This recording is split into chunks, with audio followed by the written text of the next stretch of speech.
Realizing his mistake, Minutes listened as Zegion introduced himself as one of the 10 dungeon marvels.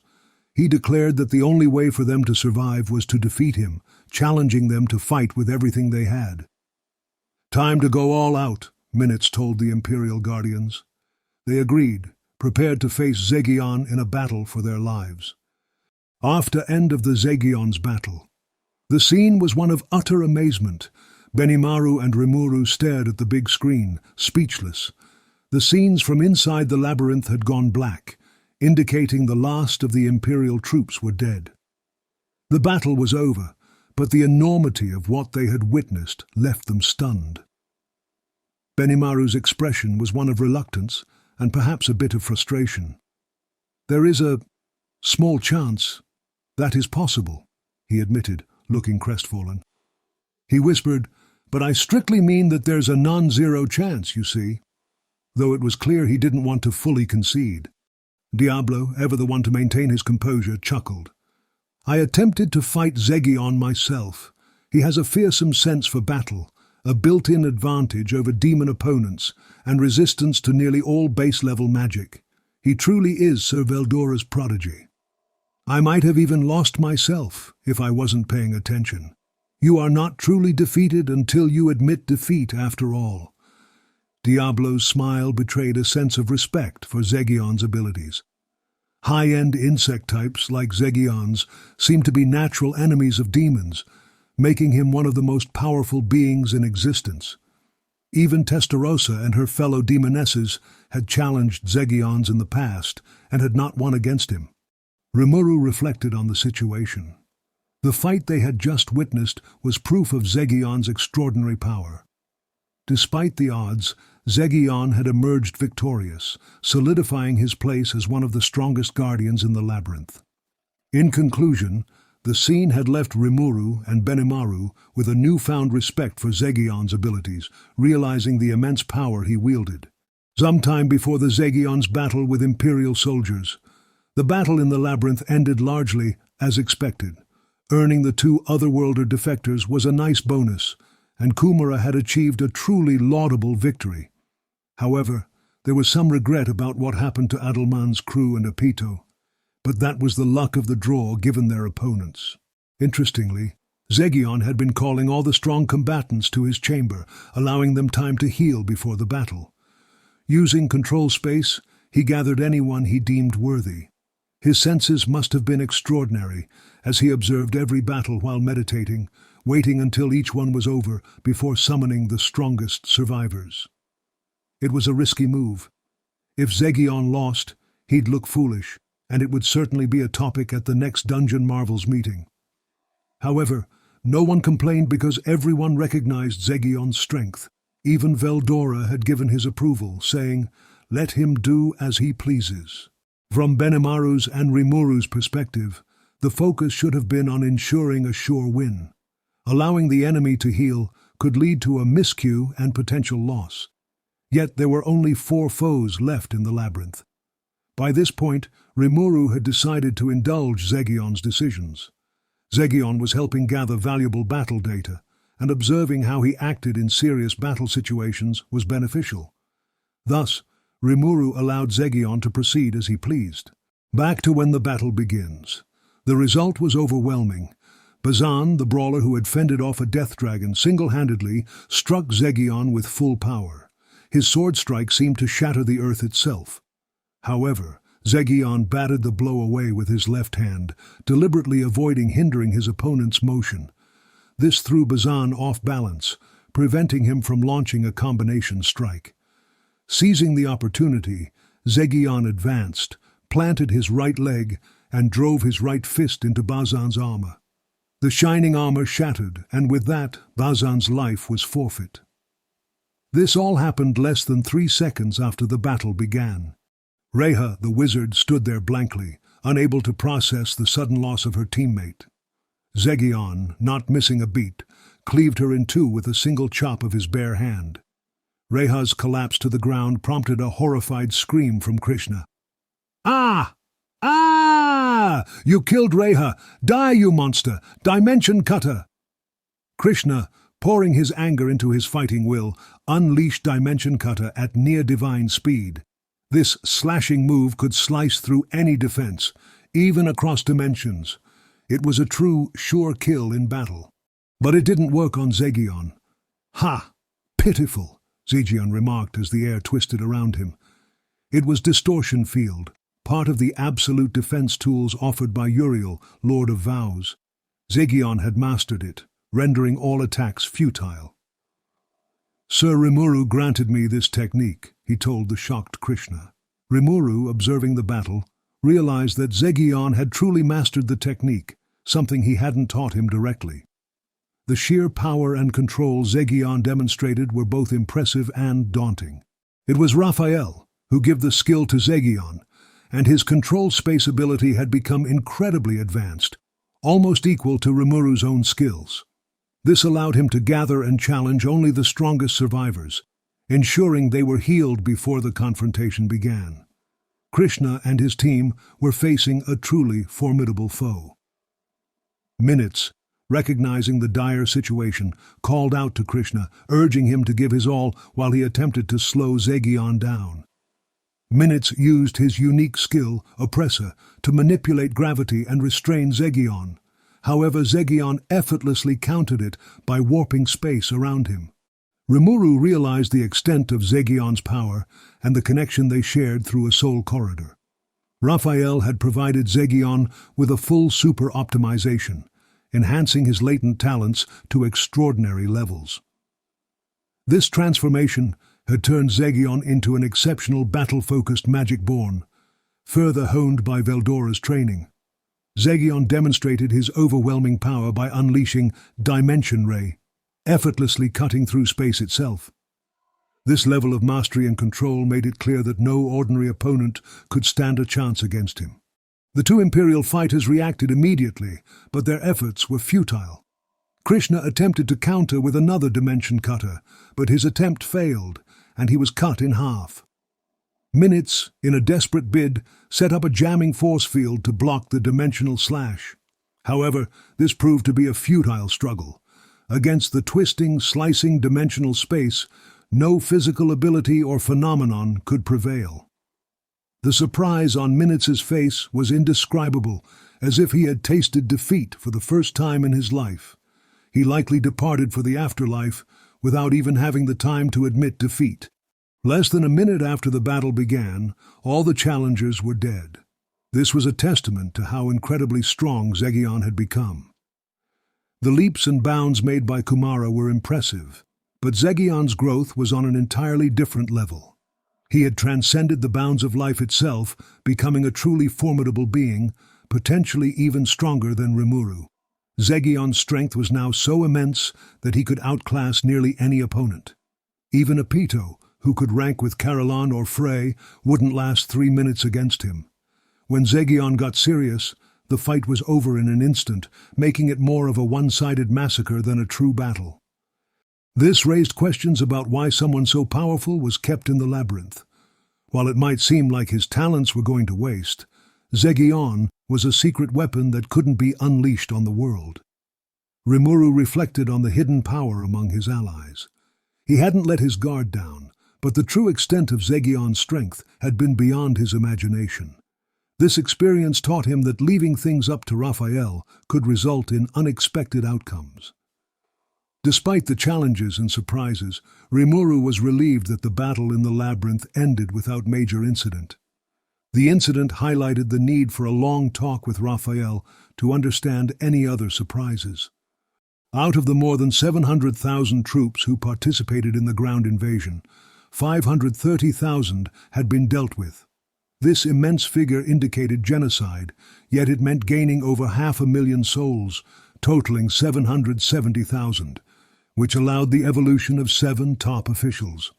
The Imperial forces had dwindled to less than 200,000 troops. This significant reduction made the once formidable army seem much smaller. Benimaru noted that 2 days had passed since the last deployment into the labyrinth, with no signs of further moves. It was clear that the enemy commander would be beyond incompetent to continue sending troops into the labyrinth, given their substantial loss. Enemy forces were no longer the juggernaut they once were. Despite their numbers and quality, they appeared more manageable. However, there was still concern about potential casualties if the Second Army Corps engaged them directly. One cautious strategy proposed was to wait for the enemy to run out of food, using the extensive food stores in the labyrinth to outlast them. With the ability to cultivate to some extent and potentially expand farmland with Ramirez's help, Benimaru, confident in their upper hand after cutting off the enemy's supply lines, viewed the situation as more of a cleanup duty. Shion, agreeing with his stance, emphasized not letting any invaders leave alive. Benimaru's resolve to annihilate every intruder mirrored Raphael's merciless logic. At this point, there seemed to be no reason to oppose the plan. The focus shifted to finalizing the ground battles, ensuring the complete destruction of the enemy forces while maintaining their strategic advantage. The end of the conflict was near, and the priorities were clear. Eliminate any remaining threats and prepare for the evolution of the top officials. As for Rimuru, he braced for the Empire's subjects' inevitable hatred and hoped it wouldn't tarnish their reputation with the Western nations. Raphael then chimed in with a suggestion, indicating it would require time and preparation better attempted after the war. Rimuru decided to discuss it later and focused on the present condition. Benimaru assured Rimuru that his officer corps could handle the remaining Imperial forces without casualties on their side. Confident, Benimaru began explaining their plan. They agreed to keep Rimuru guarded, despite most threats being neutralized. As for Lucius and Raymond, they still treated as prisoners of war, were kept under Ghidorah's supervision on Floor 60. Observing the labyrinth battles, they were gradually realizing the wisdom of joining Rimuru's side. Zoe reported that any intruders in the capital had already been dealt with.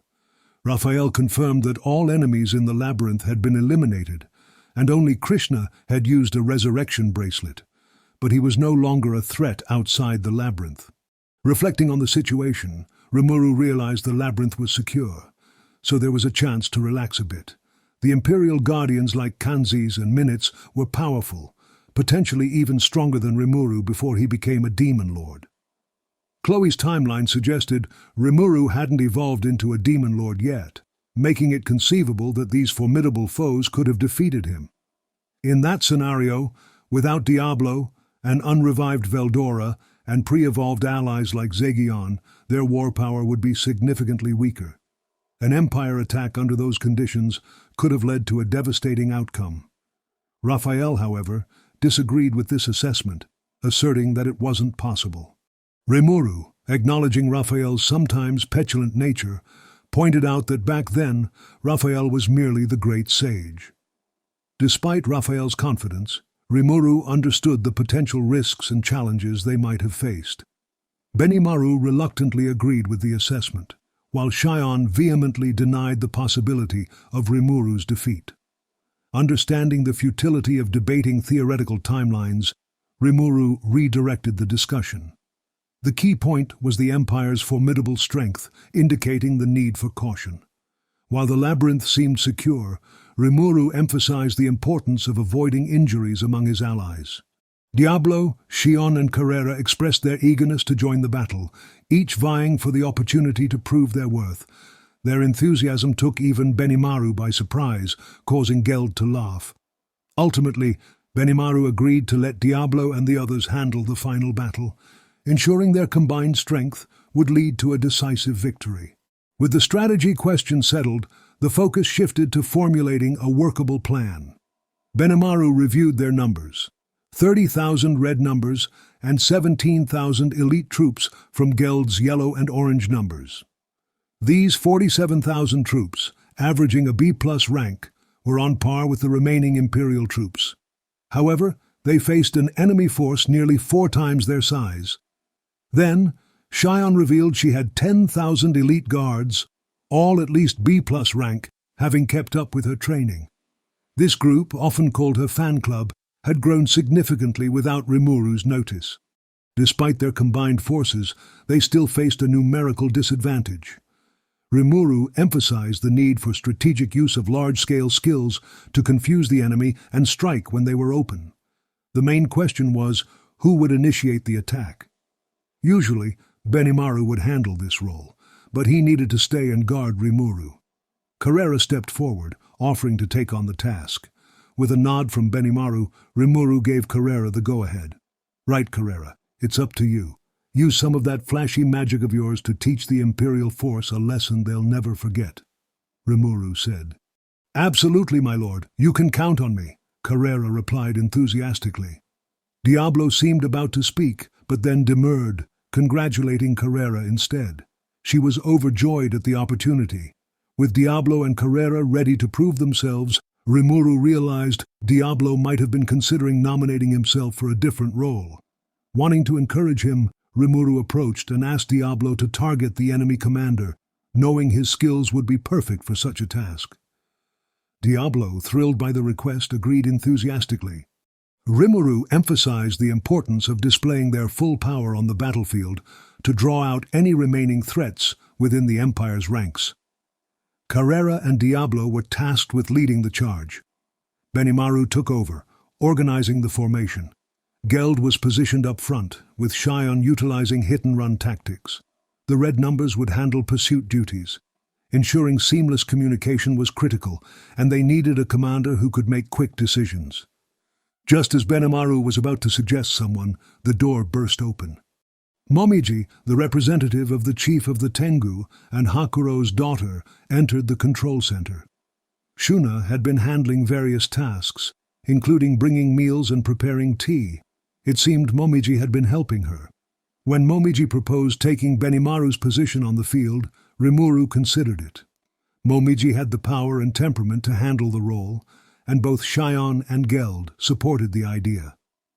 Benimaru was initially hesitant, but Shuna's entrance and passionate argument swayed him. She revealed that Momiji had been preparing meals for Benimaru, showing her dedication. Shuna's insistence that Benimaru make his feelings clear. Just as the discussion seemed settled, Alvis entered with reinforcements from Urizania. She held a letter from Milim with a simple message: "Do your best." Alvis explained that Lady Milim had provided the magic, developed by Rimuru, to enter the labyrinth. With telepathic permission from Ramirez, Milim recklessly sent military forces directly into the labyrinth. Now, Alvis led a force of 20,000, including lycanthropes, harpies, and representatives from the Beastmaster's warrior alliance. Benimaru, realizing they couldn't send Alvis's troops back home, gave a resigned grin. Rimuru decided to let Momiji lead the force, ensuring Alvis's presence wouldn't cause further issues for Benimaru. Momiji eagerly accepted the responsibility, and the rivalry between her and Alvis began to heat up. Rimuru was slightly concerned, but hopeful that their combined efforts would lead to victory. Despite the interruptions, a general strategy was in place. Alvis's reinforcements, though still leaving them at a numerical disadvantage, provided reliable support. Geld was positioned at the front, Momiji at the rear, with Shion and Alvis on the wings. With orders given, Shion and Geld sprang into action, followed by Momiji, making the control center busier than ever. Floor 95, currently serving as Floor 100, was prepared to house troops. Members of Geld's 2nd Army Corps and Benimaru's 4th Corps were on standby, awaiting teleportation. As Rimuru prepared to set off, Soe whispered about signs of battle near Blumund involving Lady Trainee. Rimuru, concerned, asked Soe to assist her. Soe hesitated, worried about leaving Rimuru unguarded. But after a glance from Benimaru, he agreed. 1 hour later, a massive number of Magic-Born crowded together on Floor 100. As soon as Rimuru appeared, the troops quieted down, their morale evidently high. Rimuru addressed the soldiers, emphasizing the importance of the upcoming battle.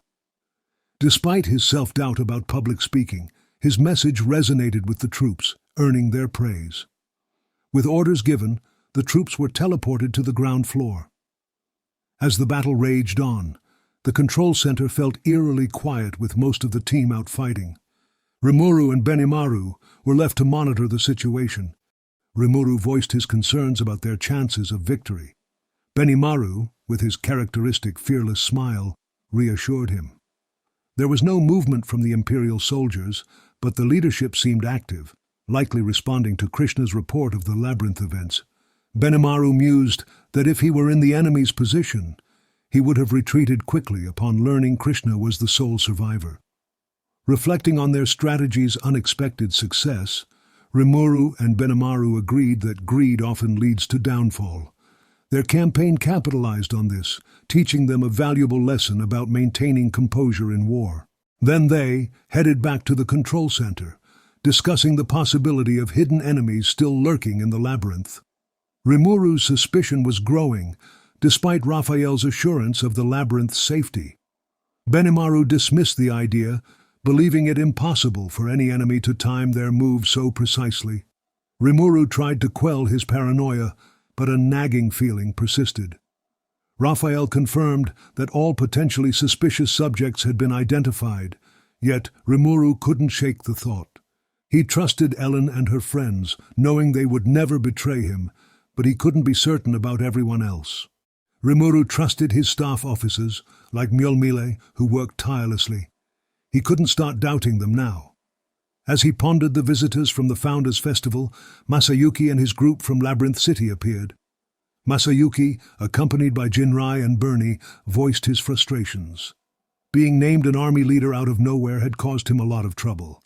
Rimuru was relieved to hear that most volunteers remained in their towns, maintaining security on Floor 101.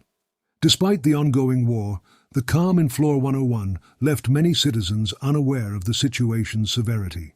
Masayuki, though busy, continued managing the volunteers. Rimuru trusted him, knowing that Raphael would have alerted him if Masayuki posed a threat. With the security in place and trusted allies managing the city, Rimuru could focus on the battle. On the other hand, Masayuki's had issue that involved the researchers in Labyrinth City. Although meant to be office staff, many were calamity-grade threats, known as overcomers. They had a lot of free time and sought action in the war. Bacchus from the Crusaders and Jiwu, one of Masayuki's old companions, were trying to keep them under control, but they couldn't do it forever. Masayuki begged Rimuru for help.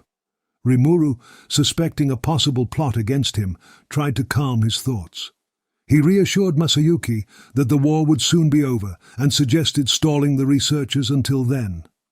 Masayuki, however, was not convinced and continued to complain. Despite the pleas, Rimuru had no time to deal with the issue and hoped to return to the control center for some much-needed rest. His attempts to evade responsibility led to an exchange with Masayuki, who expressed disbelief at the situation. Rimuru empathized with Masayuki's concerns, but urged him to relax, promising that the war would end soon. As Rimuru prepared to head back, another voice interrupted, challenging him for taking advantage of Masayuki. Rimuru tried to make excuses, but Masayuki stepped in to defend him. Jinrai, though unhappy, let it go. Just as it seemed the issue was resolved, Bernie, typically observing quietly, became agitated. He declared his intention to take down Rimuru, casting the advanced holy spell Holy Field. The spell's difficulty and power shocked Rimuru, revealing Bernie's hidden strength. Raphael detected murderous intent from Bernie, confirming he was an enemy. Benimaru reacted quickly, blocking Bernie's blade with his sword. Jinrai, surprised by Bernie's combat skills, realized he had been deceived all along. Bernie admitted he had used Masayuki to get close to the Demon Lord. The revelation left Jinrai shocked and angry at being manipulated. While crossing swords with Benimaru, Bernie casually chatted with Jinrai, revealing his hidden skill. Rimuru, ready to assist, was stopped by Benimaru, who advised him to stay vigilant. Bernie admitted using Masayuki as a means to get close to the Demon Lord, shocking Jinrai, who defended Masayuki's character. As Benimaru kept Bernie engaged, Masayuki confronted him about his deceit. Bernie confirmed his intentions, maintaining distance from Benimaru. Under the effects of the Holy Field, Benimaru couldn't use his full powers.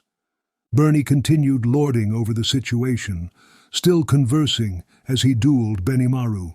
Raphael confirmed that Bernie had an ulterior motive and highlighted another missing member of Masayuki's group, Jiwoo.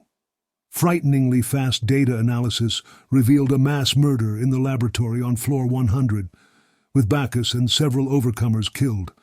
Their souls were put in protective custody.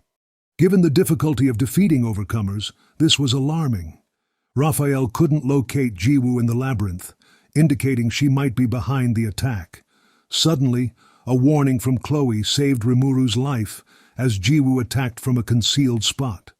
Rimuru dodged her deadly strike, realizing Jiwoo's ultimate skill allowed her to bypass their defenses. She now appeared emotionless and sharpened, a completely different person. Jiwoo's failed assassination attempt didn't seem to faze her as she engaged in a tense exchange with Chloe. Chloe, now transformed into her adult hero form, readied her god-class rapier, Moonlight, and faced off against Jiwoo. Bernie, irritated by the failed attempt, revealed his connection with Jiwoo. They were both skilled assassins, likely possessing ultimate skills. As Bernie and Jiwoo activated their pendants, their weapons glowed brightly, revealing their true power. Rimuru identified them as Imperial Guardians. Bernie confirmed this, warning not to underestimate him. Jiwoo donned unique Legend-class armor, just shy of God-class, as did Bernie. Masayuki, feeling betrayed, questioned Jiwoo, who coldly admitted her mission was to use him. The revelation stung Masayuki, but Rimuru knew now wasn't the time for sympathy. Benimaru, despite the warning about Jiwoo's hidden ultimate skill, remained calm, albeit with a wry grin.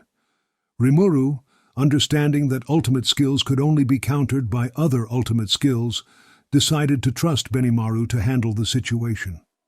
The labyrinth's unique nature meant that even in the worst-case scenario, they wouldn't die. The same confidence applied to Chloe, who was essentially the most powerful hero in the world.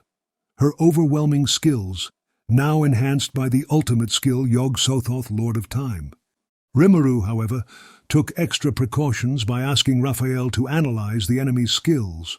Bernie reacted first, transforming his pendant into a spear and showcasing his specialty in spear combat. Without any spellcasting, he invoked Thunder Rain, focusing all its energy on the spear. Benimaru countered by infusing dark flame into his blade, making it sparkle enigmatically. The battle between Benimaru and Bernie was intense, with Bernie's spear skills proving as impressive as his earlier boasts. Despite this, Benimaru kept pace effortlessly, his core strength giving him an edge. Bernie's irritation grew as his efforts were matched by Benimaru's superior skills. Benimaru's taunting reappearances visibly angered Bernie, who attempted to reposition for a decisive strike. Benimaru, however, anticipated his moves and closed the distance swiftly. Rimuru, observing the battle, marveled at Benimaru's growth and skill. Benimaru's unique skill, Born Leader, granted him complete control over his power, making him a formidable force. Observing his performance, Rimuru found it difficult to determine who was stronger between Benimaru and Zegion. Masayuki and Jinrai, awed by the display, discussed the incredible power they witnessed. Rimuru, using Uriel's absolute defense, protected Masayuki and Jinrai from any stray attacks. Despite this, Bernie's ultimate skill posed a significant threat, capable of breaking through the defense if not carefully managed. As the fight continued, Bernie attempted to push Benimaru away to execute his finishing move. However, Benimaru's calm composure allowed him to corner Bernie and land real wounds. Just as victory seemed imminent, Bernie's ultimate skill nullified Benimaru's attack, and he used recovery magic to heal himself. This placed Benimaru in a challenging position, where only a killing blow could secure victory. Despite being a superior sword fighter, Benimaru now faced the uphill battle against Bernie's ultimate skill, with Bernie gradually gaining the upper hand. While Benimaru found himself in a tight spot, Chloe was also facing unexpected challenges. Jiwoo, a specialist in exploiting weak points, avoided a direct sword fight and used various tactics like isolating barriers and toxic dark mist to gain an advantage. Despite Chloe's masked hero form and her ultimate skill, Jiwoo's evasive maneuvers prolonged the battle. Jiwoo, cautious of Chloe's absolute severance, avoided a head-on confrontation. Her strategy was to protect Bernie, intending to assist him once he defeated Benimaru. Every time Rimuru tried to intervene, Jiwoo would direct attacks towards Labyrinth City, aiming to force Rimuru into a defensive position. Jiwoo's call for Bernie's assistance doubled Rimuru's burden. With Bernie joining the attacks, protecting Labyrinth City and its unaware citizens became even more challenging. The resurrection bracelets provided some assurance for Masayuki and Jinrai, but not everyone in Labyrinth City was similarly equipped. As Rimuru juggled protecting his allies and dealing with Jiwoo and Bernie's harassment, he was grateful for Chloe's timely arrival. Without her, Rimuru and Benimaru might have been overwhelmed. Benimaru, despite barely holding off Bernie's attacks. Rimuru recognized the hidden abilities of Masayuki's companions, understanding the depth of their deception. Even Luminous had overlooked them, making their skills all the more surprising. The situation was dire, especially with thought communication with Ramirez cut off, forcing them to handle the assault alone. Sensing Rimuru's anxiety, Chloe decided to gamble, which led to an unforeseen blunder. As the world momentarily went dark and movement stopped, Rimuru realized Chloe had lost control of her skill. Raphael confirmed Chloe's life energy was falling. She had failed to control her ultimate skill. Because of that, she reverting her to child form and severely compromising her combat abilities. Despite her frustration, she managed to communicate that she could eventually return to her original form, offering some relief to Rimuru. Jiwoo and Bernie exchanged mocking remarks, underestimating Chloe's power. However, Raphael's timely report revealed that Bernie and Jiwoo shared virtually identical abilities, suggesting they had borrowed their powers from someone else. He knows that ultimate skills weren't just picked up easily. Even the likes of Hinata, Granville, and Luminous hadn't awakened such powers. Bernie and Jiwoo's concealment and obstruction skills hinted at their borrowed abilities, not inherent ones. Rimuru's strategy. Communicating with Benimaru and Chloe, Rimuru shared the secret to their opponent's powers. Benimaru, ready to persevere, and Chloe, eager to make up for her mistake, listened intently. Rimuru proposed connecting with Benimaru through a soul corridor to lend him his powers. Benimaru, albeit embarrassed, accepted the plan, determined to secure victory. Chloe's earlier haste had been a lesson. Benimaru's willingness to accept help showed his practical nature. Rimuru applied absolute severance to Benimaru's sword, matching Chloe's abilities. This ensured Benimaru had the edge needed to counter Bernie. For Chloe, who had reverted to her adult form but was still weakened, Rimuru suggested using Yog-Sothoth again. Chloe and Cronoa were determined, and with Rimuru's assistance in calculations, they agreed to try once more.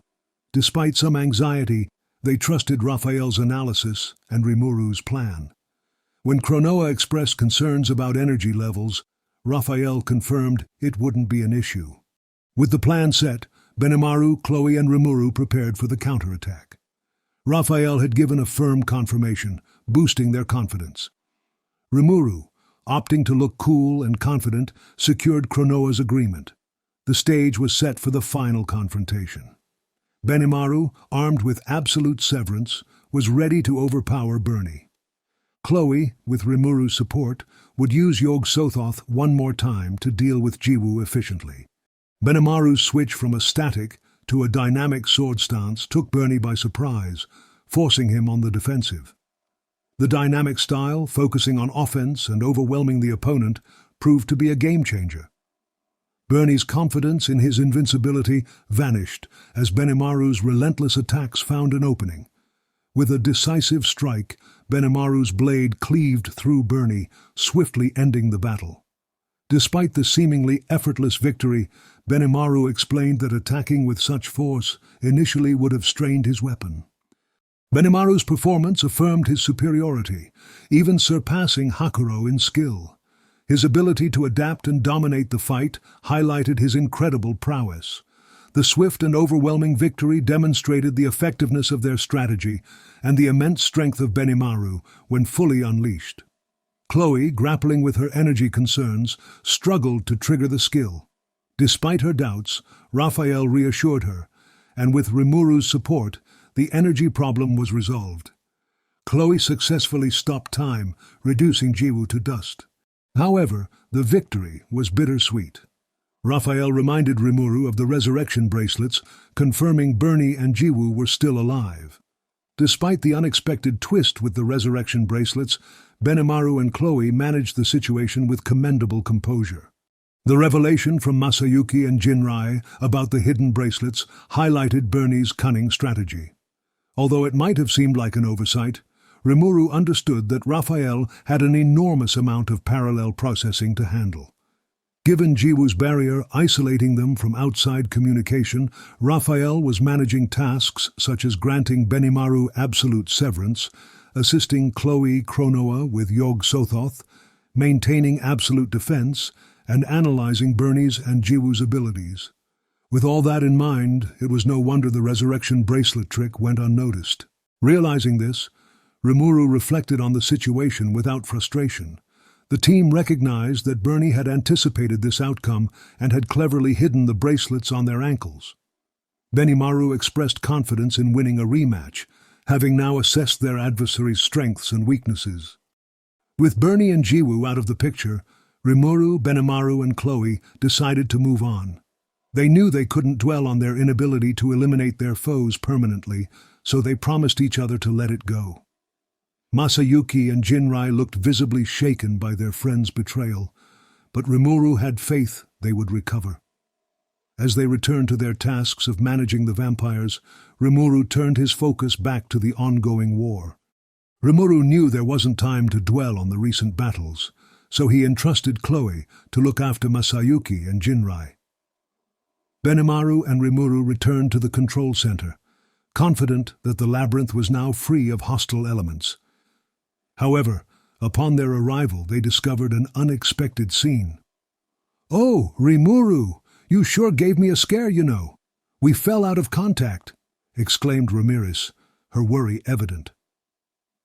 Veldora, maintaining his usual pompous demeanor, grumbled about Rimuru stealing his energy, though it was clear he was genuinely concerned.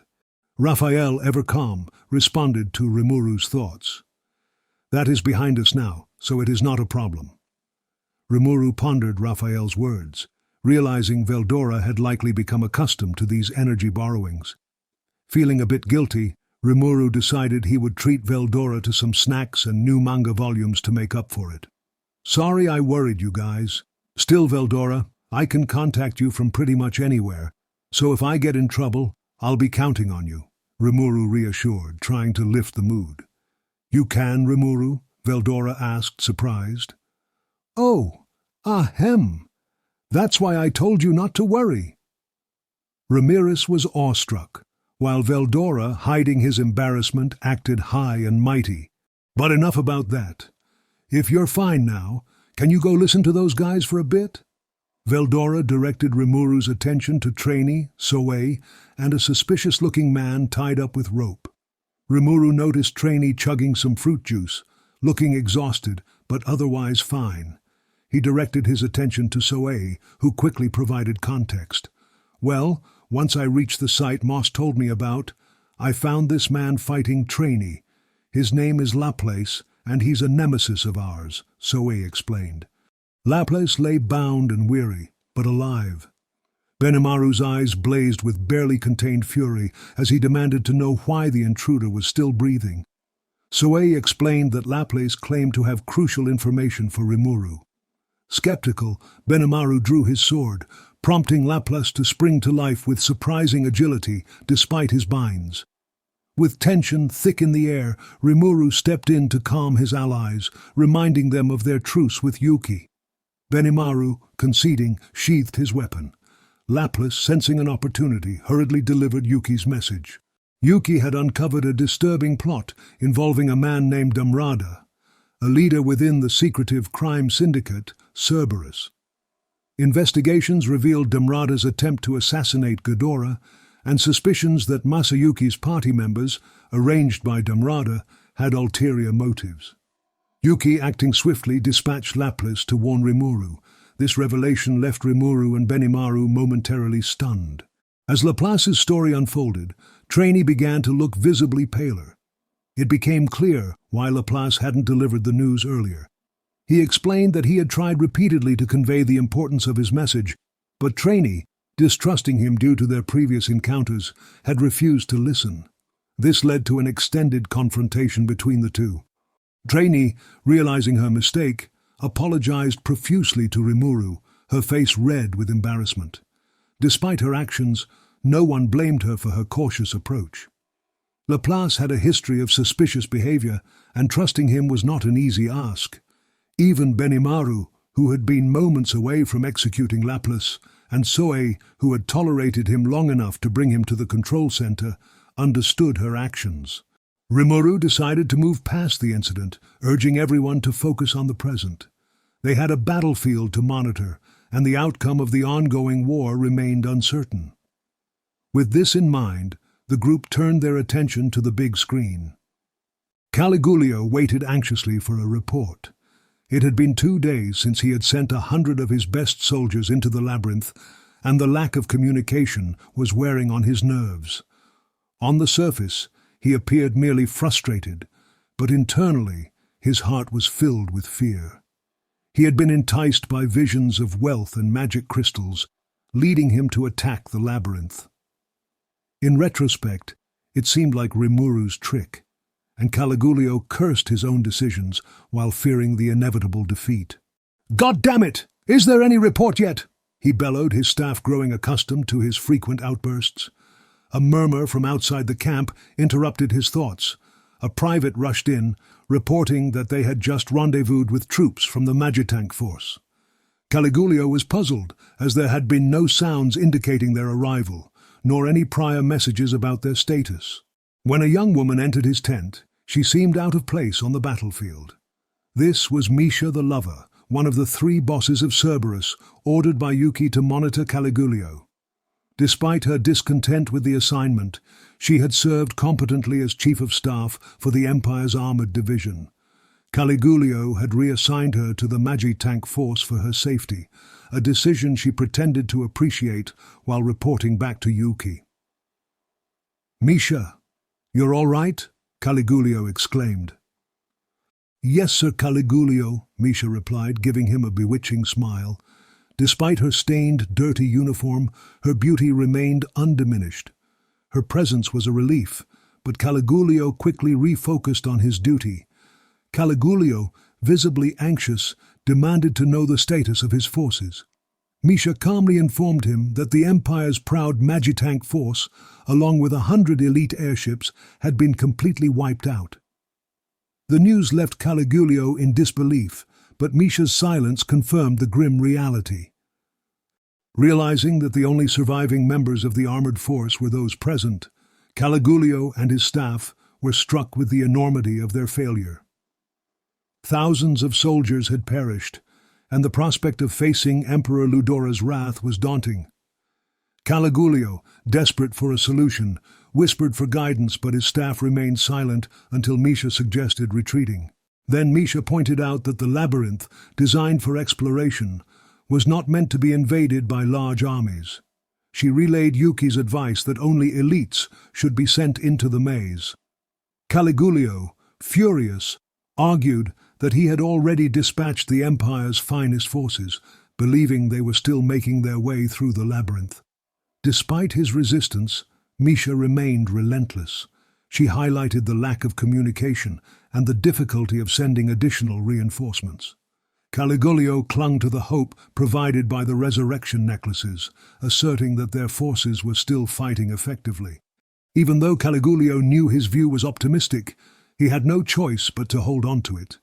Misha, confident in her influence over him, continued to press her point. Caligulio understood the depth of their predicament and knew that their next steps would be crucial in determining the fate of their remaining forces. The untested nature of the prototype necklaces meant there was no guarantee they would work. Yuuki had indicated that replicating the effects of the original bracelets created by a special skill might be impossible. This realization silenced Caligulio, as he couldn't justify sending his troops to their deaths based on a mere experiment. Caligulio reflected on Misha's point. Leading an army required more than just strength. It required the ability to accurately assess the situation. He had believed that the sheer number of his elite troops, over 500,000, would be enough to conquer anything, even the labyrinth. He envisioned his formidable force reducing multiple cities to ashes and escaping any situation, even the worst-case scenario. Yet, the labyrinth had proven to be a far greater challenge than anticipated. The mounting casualties weighed heavily on Caligulio. The campaign had started with 900,000 troops, and now their numbers had dwindled to below 200,000. The idea of retreating and abandoning his comrades seemed unthinkable, as it would tarnish his name forever as the general who led a historic failure. It was at this moment that Caligulio realized he had severely underestimated Demon Lord Rimuru. He had only seen the Storm Dragon as a threat and viewed Rimuru and his forces as mere obstacles to be crushed. This fatal oversight had brought them to their current predicament, yet he clung to a glimmer of hope, placing his trust in Major General Minutes, who was still in the labyrinth and could potentially bring back vital intelligence. Before Caligulio could finish his thought, an unexpected voice interrupted. "No, you should withdraw immediately, sir." The unsolicited advice came from a man who had suddenly entered the tent. "Who are you?" one of the staffers demanded. Caligulio scrutinized the intruder, his eyes drawn to the blood on the man's uniform. The guard sentry appeared unharmed, raising questions about the newcomer's identity, whether he was a survivor from another unit or something more sinister. It was then that Krishna, an Imperial guardian who had entered the labyrinth 2 days earlier, appeared. His sudden arrival stunned everyone, including Caligulio. Krishna, bloodied but resolute, confirmed that the labyrinth was a formidable and deadly challenge. He reported the deaths of several high-ranking officers, including Major General Minutes and Colonel Kanzis, leaving no survivors within the labyrinth. Krishna's account turned Caligulio pale. He knew that the resurrection bracelets, originally thought to be a reliable safeguard, were proven ineffective for most of their forces. The sheer scale of the loss, over 500 elite soldiers, was overwhelming. Krishna continued, explaining that the one who had killed him wasn't the demon lord or his top servants, but a magic-born named Zegion, a member of the 10 dungeon marvels, whose power far exceeded that of an archdemon. Urging for an immediate retreat, Krishna's passionate plea underscored the dire situation. His words stirred the officers, who realized the gravity of their predicament. Urging for an immediate retreat, Krishna's passionate plea underscored the dire situation. His words stirred the officers, who realized the gravity of their predicament. Caligulio, unable to contain his frustration, ranted about the unexpected strength of the monsters in the labyrinth. He couldn't believe that an upstart demon lord like Rimuru could command such formidable forces. His staff, taking his lead, began voicing their agreement. They unanimously agreed that retreat was necessary, realizing the immediate danger they were in. Misha then delivered another piece of devastating news. It wasn't Veldora, the Storm Dragon, who had decimated their forces, but someone wielding nuclear magic, powerful enough to surpass any Legion magic. Faced with this overwhelming evidence, Caligulio made the decision to change course and return to their nation. He avoided using the word retreat to maintain some semblance of composure and to stave off the crushing anxiety. His staff agreed and prepared to execute the order. However, their decision came too late. As Caligulio tried to issue his order for retreat, a low, clear voice reverberated through the tent, halting all activity. The voice belonged to a man standing at the entrance, dressed in a foreign costume with a katana at his waist. His white hair, speckled with gold, was pulled back into a single knot, and his sharp eyes and straight posture gave him an ageless aura. This was Agera, sent as a messenger by his master, Lady Carrera. Rimuru, always aiming for a peaceful resolution, had sent Agera to offer the Empire a chance to surrender. Although few expected the Empire to accept, Agera insisted that this was the honorable path. This move also served to buy time for the Tempest army to prepare. Rimuru had decreed that those who participated in the invasion must be punished, and Agera was determined to enforce this.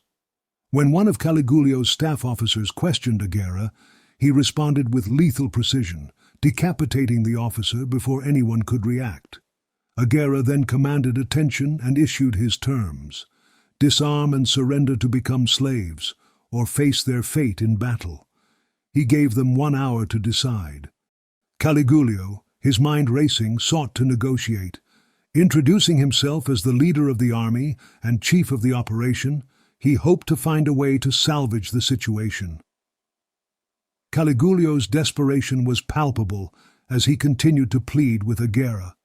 He proposed an alternative to slavery, suggesting reparations and a promise to refrain from further invasions.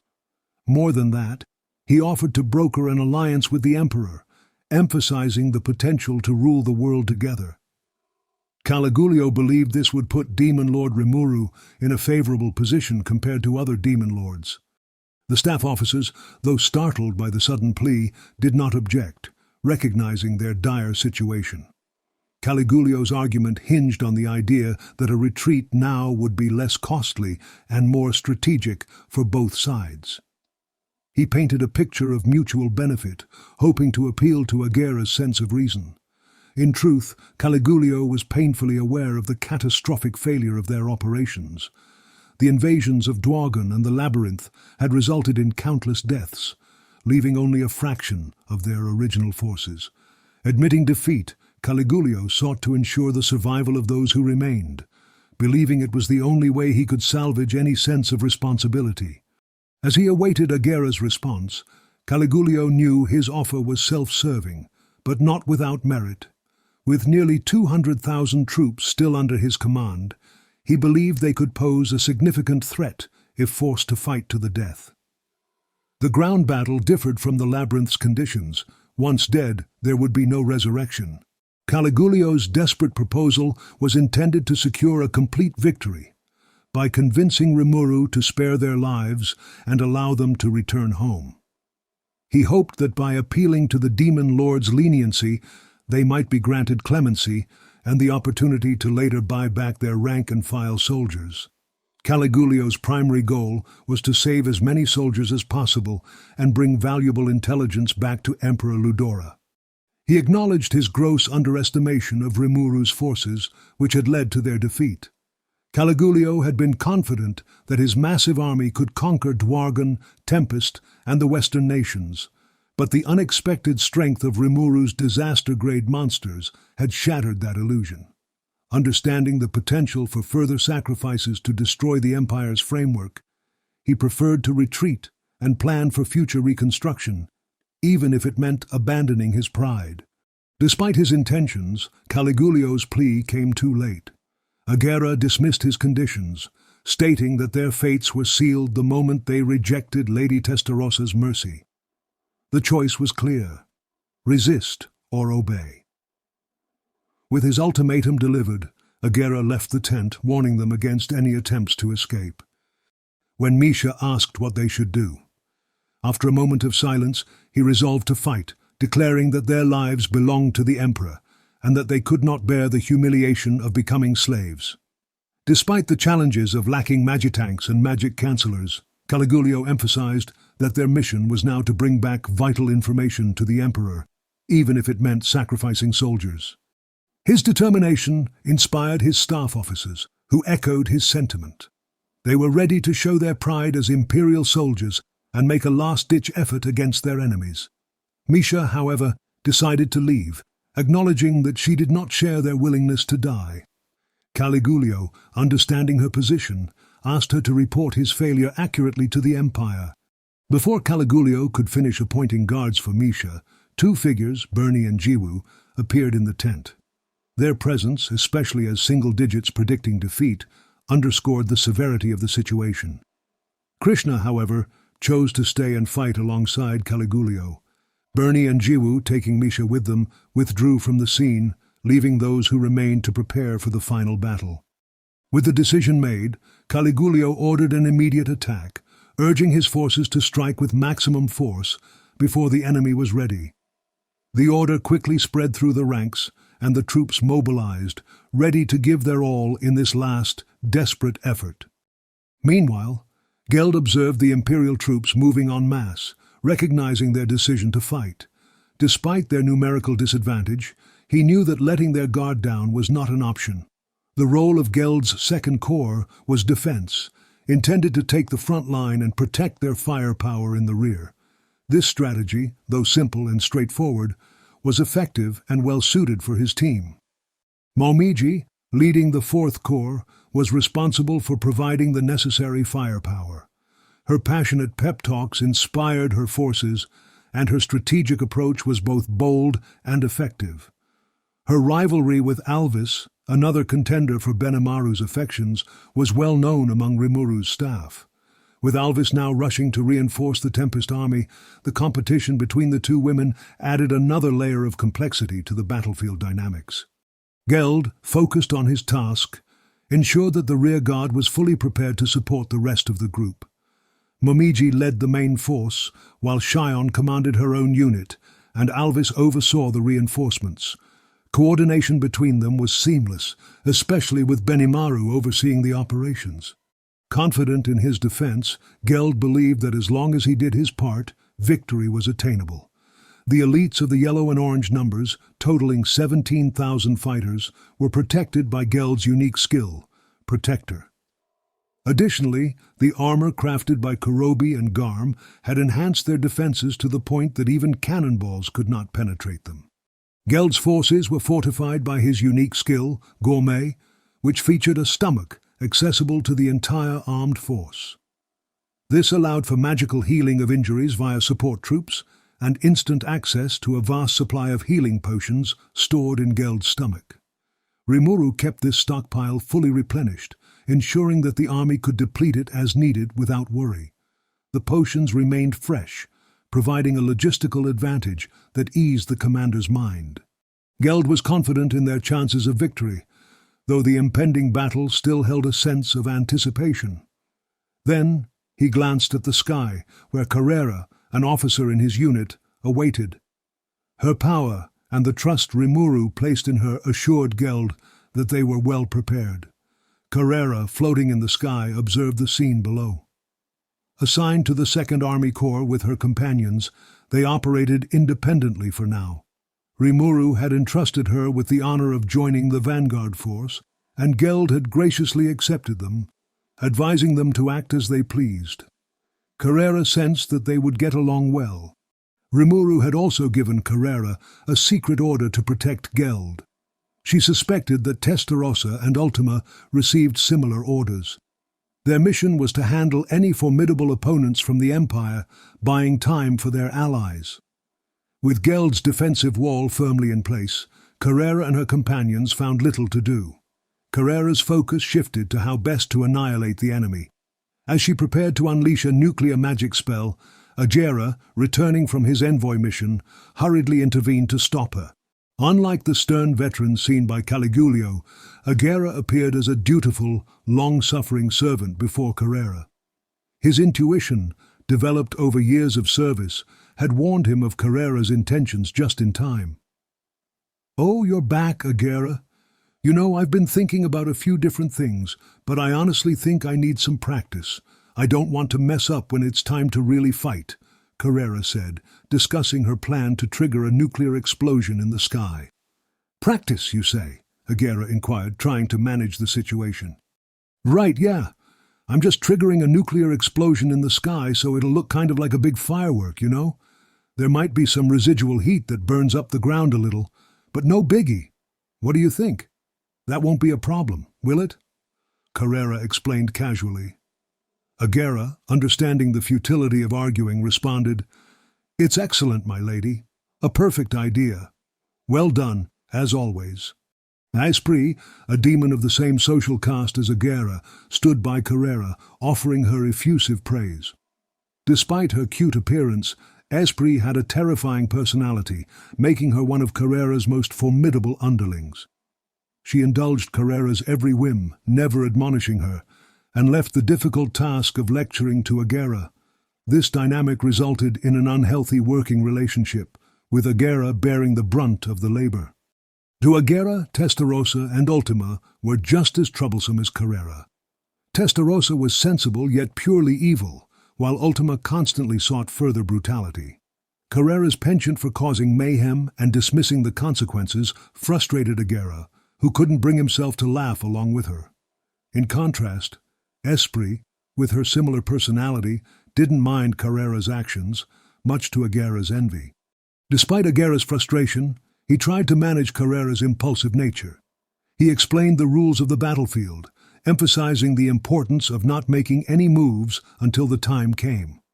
Carrera, however, was more interested in practicing her magic, casually planning to trigger a nuclear explosion in the sky. Carrera, one of the top-ranking demons, often acted on her whims, with no one able to give her orders. She allowed Agera to serve her because she liked him, but now, in order to win favor with Rimuru, Agera believed she needed to learn patience and common sense. He hoped that by understanding Tempest's rules, she would become more considerate. Agera made a daily effort to offer Carrera the advice she needed, always looking for opportunities to guide her. As he earnestly explained the customs of war, the Imperial army suddenly moved. Carrera, noticing this, questioned Agera about the time he had given them. Her anger, if directed at Agera, could be lethal. Moreover, Agera was frustrated with the Empire for disrupting his lesson. Esprit, another demon, stood by Carrera, urging her to teach the Empire a lesson. Geld and his army formed up, while nearly 20,000 Imperial troops marched in an orderly fashion towards them. Carrera, seeing the soldiers as a target, nodded and smiled. Carrera, with her terrifying demeanor, questioned Agera about stopping her attack. Unexpectedly, Agera admitted his part in the misunderstanding, stating he never forbade the Empire from attacking. He encouraged Carrera to do whatever she wanted. Delighted, Carrera decided to teach the Empire a lesson, her excitement palpable. Agera, ready for battle, expressed his rage towards those who broke their promises. As the battle commenced, Carrera suggested starting with a rain of nuclear spells. Agera reminded her of Rimuru's desire for a massive display to scare the Empire. Inspired, Carrera planned to debut a powerful spell she had never used before. Motivated and determined, Carrera began focusing on her spell. Agera, resigned to the unfolding chaos, decided to watch and see what about to happen. In the end, the Imperial army that had begun to march ahead was destroyed by an attack from above.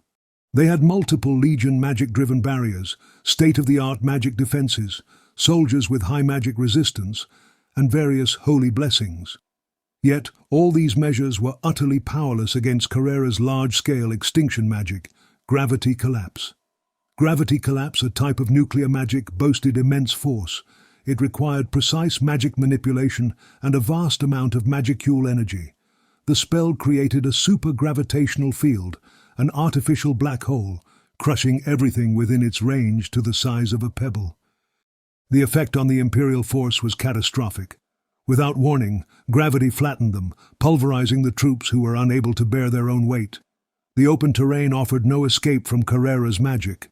Over 4/5 of nearly 200,000 troops were trapped within the spell's sphere of influence. On the ground, unable to move, the real essence of the spell began. A storm of magical force blew upon them, affecting only the area Carrera designated. The hyper-compressed space reached its breaking point and imploded, creating a miniature supernova. A jet-black pillar connected the surface to the heavens, as if Carrera had opened a manhole to hell. This type of magic shouldn't be used while standing on a planet. Without defining a precise range, the entire forest of Jura could have been a charred wasteland. The nuclear magic Gravity Collapse is an all-attribute attack, affecting all magical and physical phenomena. Thus, most troops were smashed into dust before realizing what happened. Carrera was satisfied with this blast. What she wasn't so satisfied with was Agera, who was already back to his usual habits. He was the one who encouraged her to do it. Where did he get off trying to complain about it now? Still, Agera was expecting nothing quite on this scale. He did think it could wind up being trouble, yes, but not even he realized that Carrera had so much power. But dwelling on it at this point was a waste of time. Geld watched with a smile, impressed by Carrera's unimaginable power. Despite his light-hearted complaint about not having a chance to show their skills, he remained vigilant.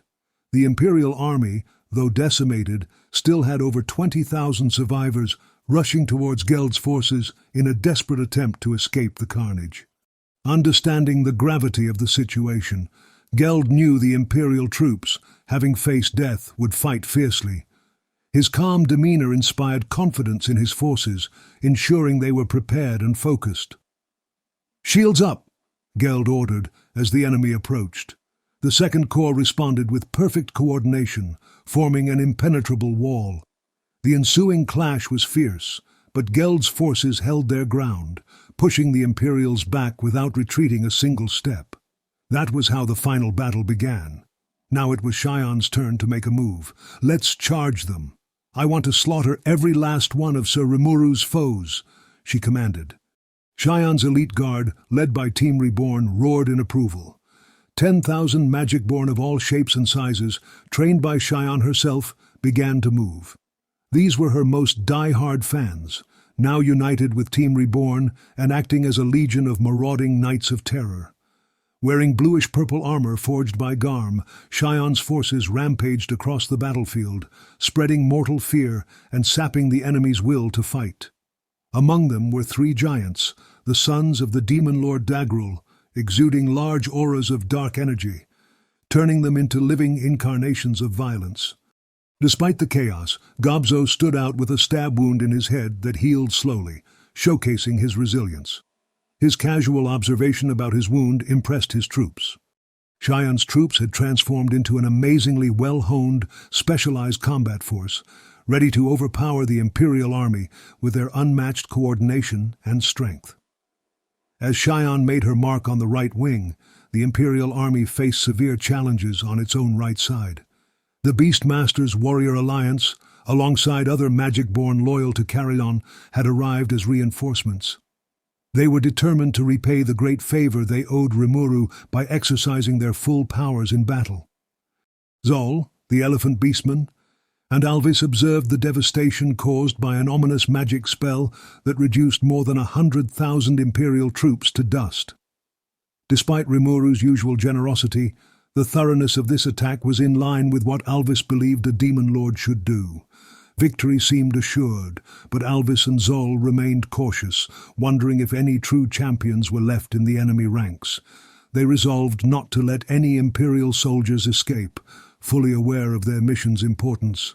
Alvis emphasized the need to ensure that none of their own were hurt, and the Beastmaster's warrior alliance responded with a unified roar.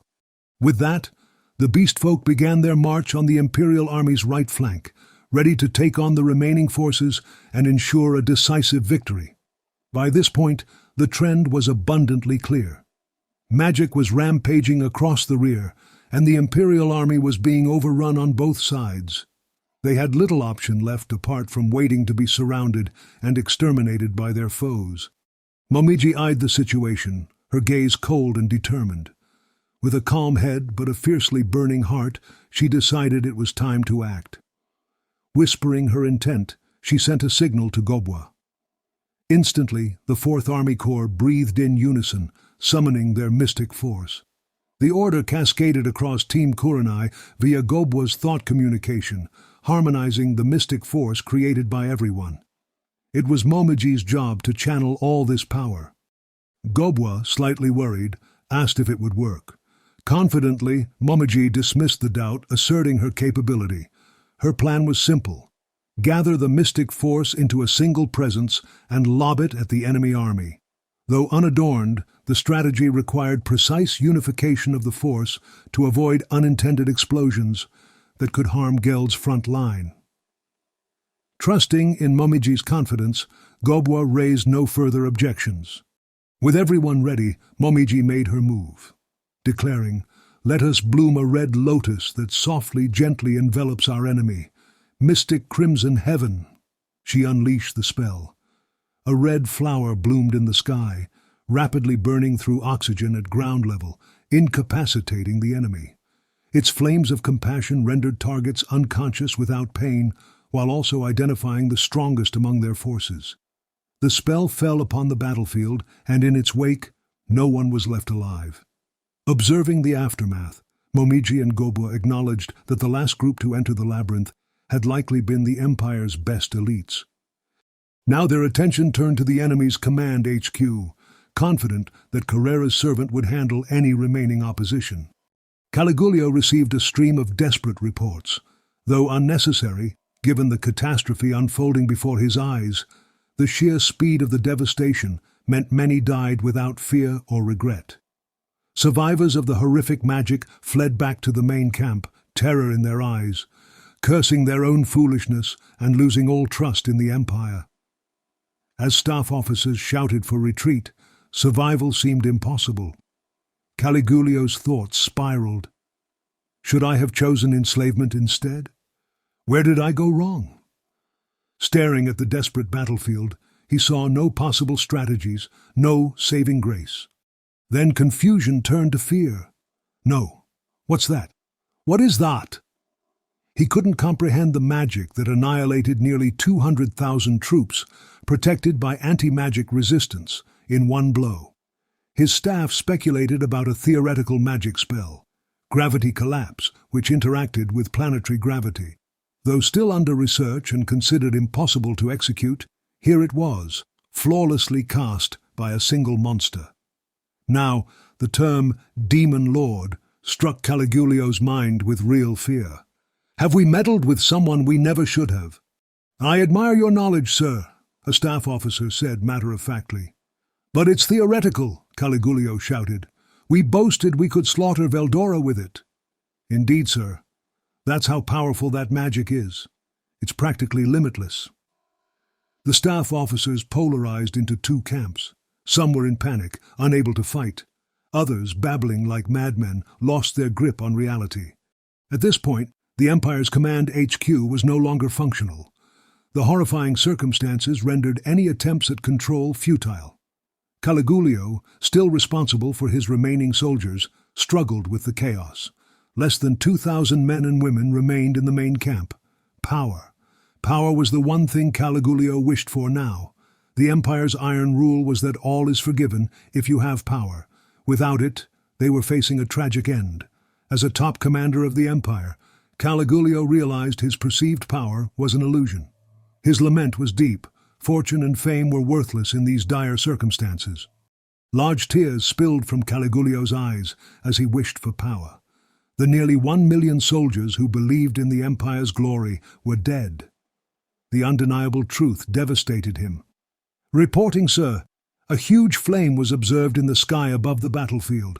Based on the amount of heat it generated, we believe the chances that anyone on the ground survived it are hopeless. It's over, Caligulio's first officer muttered. The Empire's been completely defeated. The rest of the staff fell silent, stunned by the reality they were facing. One officer suggested offering their surrender, considering it the only chance for survival, albeit slim. Caligulio reluctantly agreed, hoping to negotiate and divert the enemy's attention to give Misha and her comrades a chance to escape. Better to be enslaved than dead. That was the thought behind their proposal. Even if this battle ended with their deaths, their defeat would still hold meaning if the Empire received the crucial information they had learned. Caligulio's modest agreement reflected his shattered heart as he faced the grim reality of their situation. Admittedly, thanks to this, Caligulio was able to reconsider his course of action. Abandoning his greed and vanity, he finally regained his latent intelligence. However, his decision came too late, as hope for him and his staff had long since vanished. Diablo, dressed in his usual butler's uniform, revealed himself with a sinister laugh. Caligulio immediately recognized the vast power difference between them. Understanding the futility of resistance, he ordered his guards to lower their swords, choosing negotiation instead. "My name is Caligulio. I am the commander of this operation. May I ask your name?" Caligulio introduced himself. "Oh, how polite of you. My name is Diablo, loyal servant of the demon lord Rimuru." Diablo responded cheerfully, enjoying the moment. Caligulio quickly assessed the situation. There was no chance of defeating Diablo, whose demonic energy was denser than that of the greatest dragons.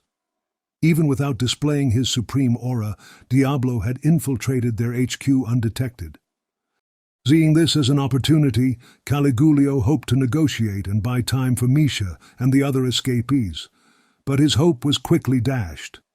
He, are you trying to stall for time, perhaps? Diablo's question sent a chill down Caligulio's spine. What? Caligulio responded, alarmed. Several of your people fled from here, and you're serving as decoys for them. A truly excellent example of self-sacrifice, but I'm afraid it's not going to help you. You see, I've already taken care of them, Diablo revealed. Diablo laughed, proving that once a demon has you in his sights, there's no escape. He produced 2 corpses from empty space, dropping them on the ground. Are those the single digits?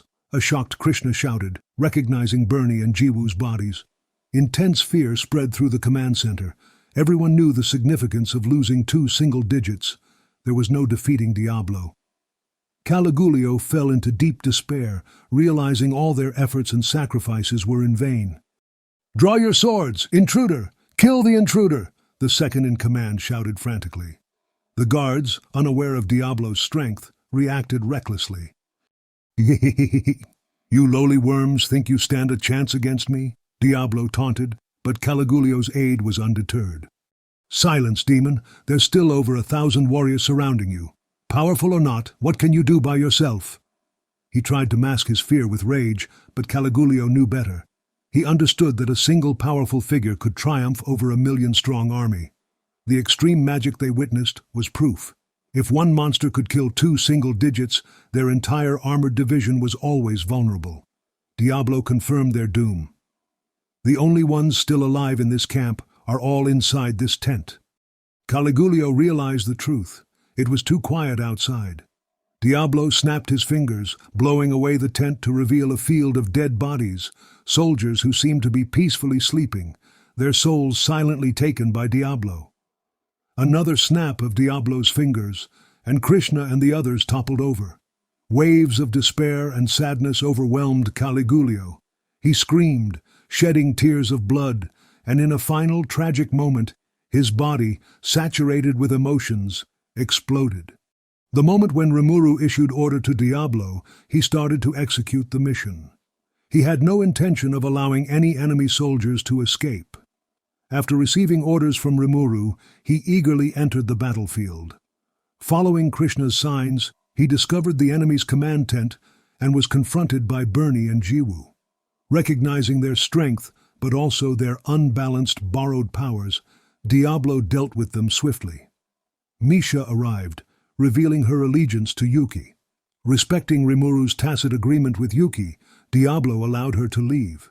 Intrigued by the ultimate skills the soldiers displayed, Diablo was keen to investigate further, always seeking to strengthen himself. Returning to the Empire's camp, Diablo invoked End of the World, efficiently and mercilessly taking lives. He worked quickly and without hesitation, slaughtering all who crossed his path.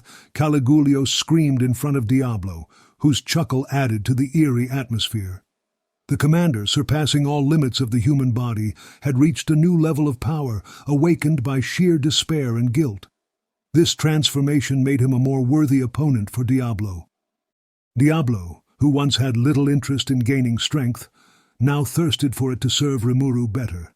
In his view, a tool was meaningless unless it proved its usefulness to its master. Thus, Diablo never fielded his own servants, preferring solitude over incompetence. Despite his newfound ambition for strength, Diablo's ultimate goal was to become more capable and helpful for Rimuru. Facing someone as powerful as Caligulio presented an unparalleled opportunity for him to achieve this goal. Caligulio, awakened by what seemed like a distant scream, felt ferocious power coursing through his veins. Despair and terror from his friends' deaths shattered his limitations, revealing this was what Emperor Ludora had anticipated all along. Caligulio remembered the Emperor's words, "I have high hopes for you," now realizing their true meaning. Transcending enlightened, Caligulio became a saint.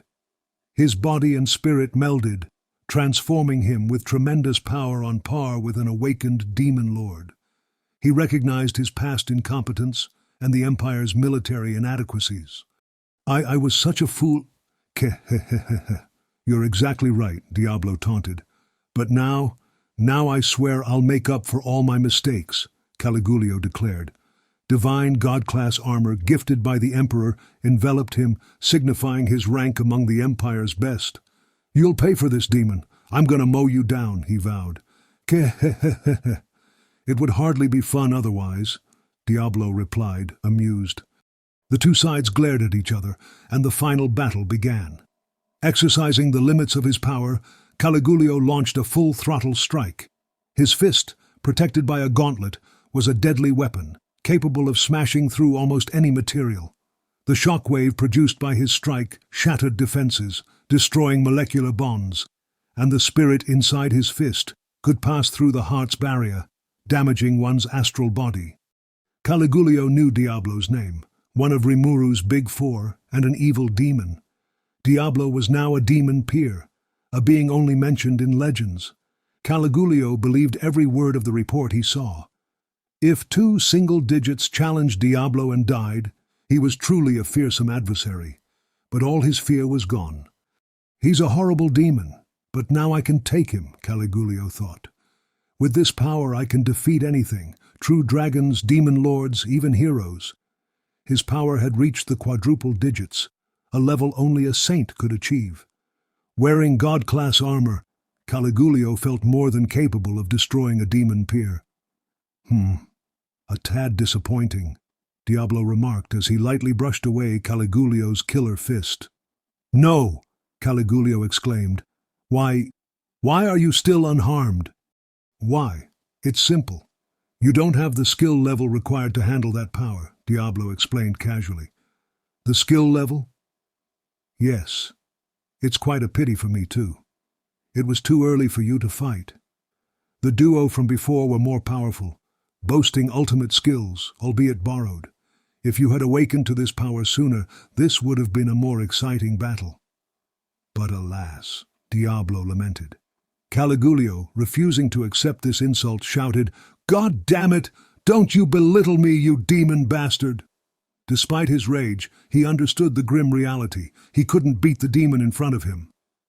Caligulio's curiosity was piqued by Diablo's inadvertent revelation about the single digit's power. Handpicked by Emperor Ludora, their ultimate powers were borrowed, not earned through personal effort. This lack of true understanding and mastery made their strength meaningless against Diablo. Realizing he was fighting too soon, Caligulio faced the grim reality. Despite knowing he couldn't win, he resolved to retaliate with everything he had. The battle, however, was one-sided. Diablo, having accurately assessed Caligulio's abilities, faced little challenge. Even with god-class armor, Caligulio couldn't fully utilize its power. The armor, while accepting him, hadn't formed a true bond, and without that, its full potential remained untapped. In the end, Caligulio, the last surviving member of the Imperial invaders, was defeated. Unable to make Diablo fight seriously, his soul was reaped, marking the conclusion of a futile battle against an overwhelmingly powerful demon. Caligulio awoke to a warmth gently enveloping him, his mind struggling to piece together the events that had led him to this moment.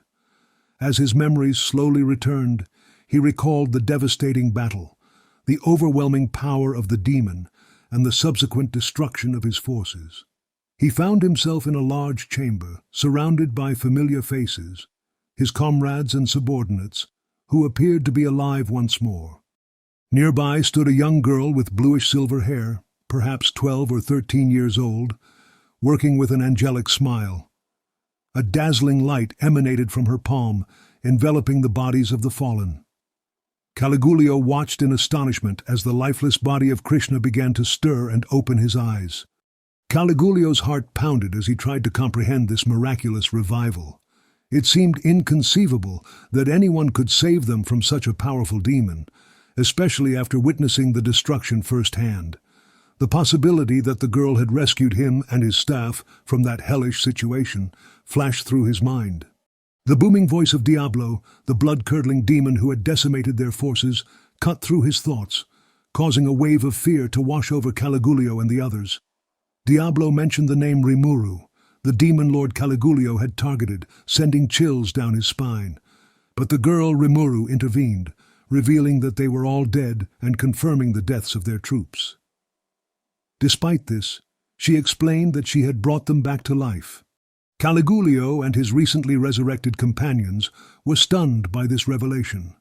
The idea that they had been revived by Rimuru, their sworn enemy, was almost too much to bear. Astonishment, confusion, and fear filled their minds as they struggled to understand the full implications of their new reality. Then Rimuru introduced herself formally, her casual demeanor contrasting sharply with the gravity of their situation. She declared that the war was still ongoing, but that they had now fallen into her hands, making them her pawns. This simple yet profound statement left Caligulio and the others grappling with their new roles under Rimuru's command. As they absorbed the information, it became clear that their lives had been irrevocably changed.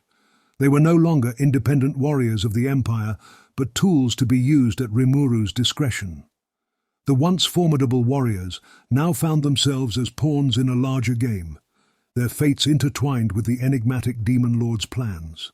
The chamber, which had been a place of final rest, had become the starting point of a new and uncertain chapter in their lives.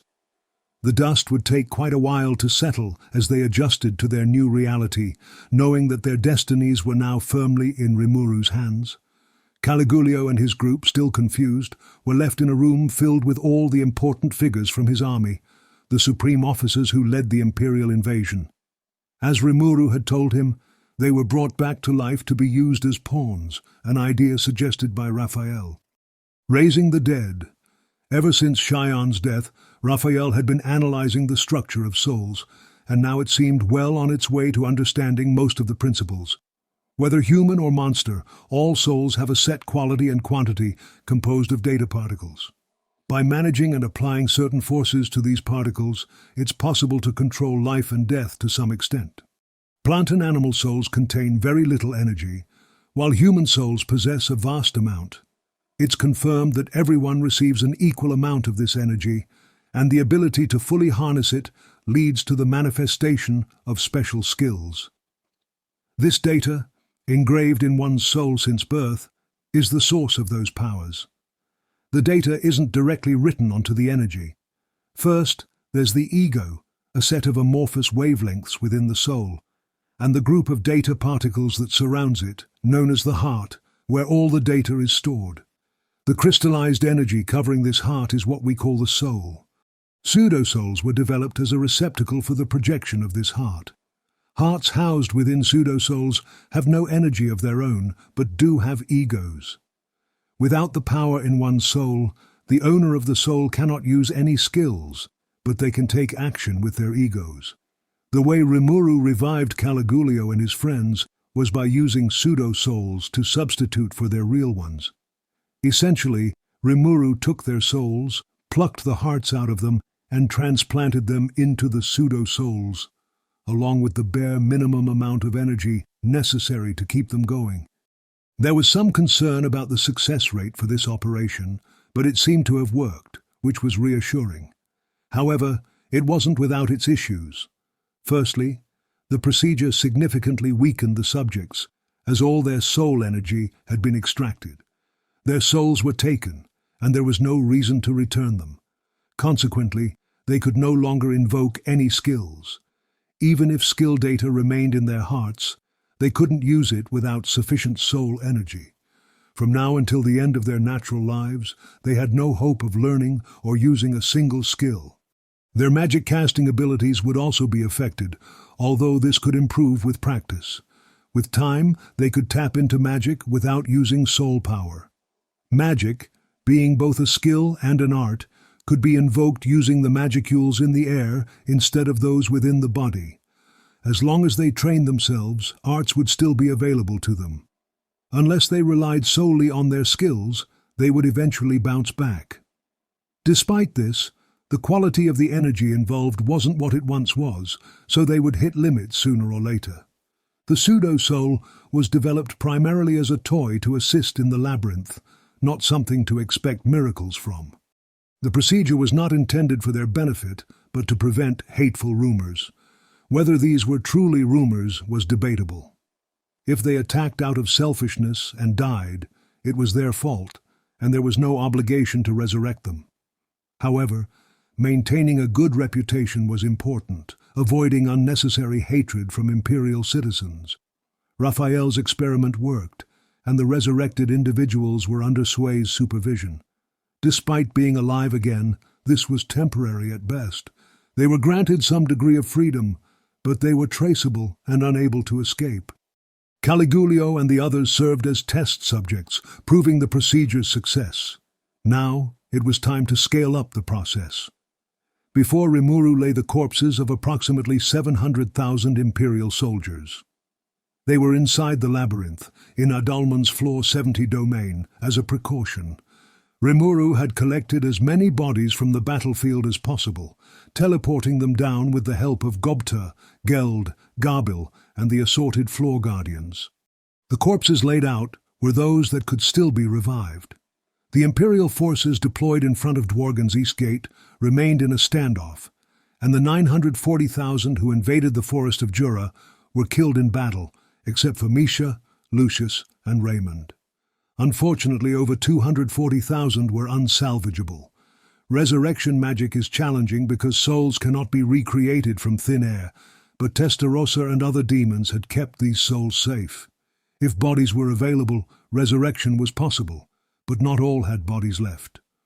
Ultima's nuclear flame, Testarossa's death streak, and Carrera's gravity collapse had destroyed many. Even with a body, sometimes revival was impossible. If someone died of sheer terror, the ego, the crucial part, was lost. Kanzis, killed by Kumara, was an example. Fear had broken his heart, leaving no data particles in his soul. Raphael couldn't restore such cases, and Rimuru didn't intend to revive Kanzis anyway. With 240,000 soldiers permanently dead, the situation was tragic. Yet Rimuru acknowledged that it could have been worse. The original plan meant all would have died, so some should count their blessings. Rimuru felt sorry for those who wouldn't return, but accepted it as the harsh reality of war. Not being an omnipotent god, creating something from nothing was beyond Rimuru's power. Rimuru didn't regret the actions taken. The three demonesses might have gone too far, but this was war. Showing too much leniency and getting burned would have been foolish. Rimuru prioritized the safety of their people over strangers. That's why Rimuru believed there was no point in being overly concerned about those who couldn't be revived. However, an indescribable sense of sorrow lingered. Perhaps it was the values retained from living in a peaceful nation like Japan. It wasn't regret, and there was no belief that any actions taken were wrong, but it was still an unsettling feeling. The thought that it would be nicer if everyone could live happily and peacefully without anyone dying persisted. Nevertheless, there would be no mercy for those who invaded Rimuru's domain. Instead, they would be terrorized to the fullest extent. Praying for the souls of the dead felt hypocritical, so instead, a silent prayer was offered for those who had been brought back to life. The sacred birthday was deployed. Caligulio and his staff, fresh from their recuperation room, were shocked at the scene before them. It seemed unlikely they would get any sleep, but that wasn't Rimuru's concern at the moment. All the bodies had copied pseudo-souls installed in them. Given the emergency, this was the only quick way to secure enough pseudo-souls for everyone. The bodies were now restored and in clean, decent condition, thanks to Adalman and his squad of advanced holy magic casters who worked tirelessly for the enemy soldiers. Adalman, who didn't need sleep, put in the most effort, deserving significant credit for his work. The installation of pseudo-souls into the clean bodies was only possible due to Raphael's staggering computational power. Rimuru then performed the secret art of implantation, a cousin to the secret art of revival. This process didn't require as much energy since it wasn't about regenerating a soul, but identifying each individual body took a tremendous amount of computation. Raphael managed this entirely, while Rimuru simply stood by, meditating and leaving everything to Raphael. To Caligulio and the others watching, it appeared as though Rimuru was doing everything. At some point, they began kowtowing, as if worshipping Rimuru, which made Rimuru uncomfortable. Despite this, the sacred birthday continued without interruption. Over the course of a single day and night, the secret art completed its work, resulting in the successful resurrection of around 700,000 soldiers. Floor 70 was lined with rows of simple tents filled with food for the revived soldiers. Even those who had been most confused after their resurrections were now calm, quietly concentrating on their meals, as if they were digesting their very lives. They were enjoying a hearty stew made of vegetables and meat cooked in a large pot. As the chaos subsided and the soldiers came to terms with their new reality, the soup left an impression that was difficult to put into words. Caligulio was among the defeated soldiers, now feeling much less tense. He hadn't even noticed his hunger until then. As he basked in the moment, he slowly realized, over and over again, that the demon lord Rimuru had killed him and everyone he knew in the army. Now, however, they were alive, although Rimuru called it a temporary life. Don't worry, you'll all be able to live out a perfectly average lifespan. You can fall in love, form a family, have children, whatever. But just remember, we've put some restrictions on all of you to keep you from doing anything bad to us. The curse on your souls will ensure that you're never able to act against us again. I hope we're all clear on that. The disaster with Veldora several centuries ago left a deeply instilled sense of fear in all who witnessed it. But even if the dragon leveled a city and killed everyone in it, such a disaster could easily be replicated by human hands. Despite the palpable fear, nobody thought it could be conquered by some other greater fear. If there were more initial survivors, that fundamental sense of fear could have spread more, turning it into an inviolable thing. But that would have been the end of it. This time, there was no mistaking matters. Caligulio reflected on his own death and miraculous revival by the hands of an ungodly demon lord. Bearing witness to such a ridiculous miracle, not a single person among them would ever dare to defy Rimuru. Caligulio realized that he, along with everyone else, had been far too foolish. It was a reminder that they had gotten too big for their own good. Caligulio even doubted if Rimuru was truly a demon lord. Meanwhile, Krishna was already worshipping Rimuru like a god only one night post-revival. He watched Rimuru go around, eyes wrapped in sheer idolatry. Caligulio, having been the first to worship Rimuru, couldn't criticize him. The temporary life Rimuru spoke of turned out not to be a problem. While they had lost nearly all ability to fight, life was not too difficult. They could still defeat monsters up to a certain level.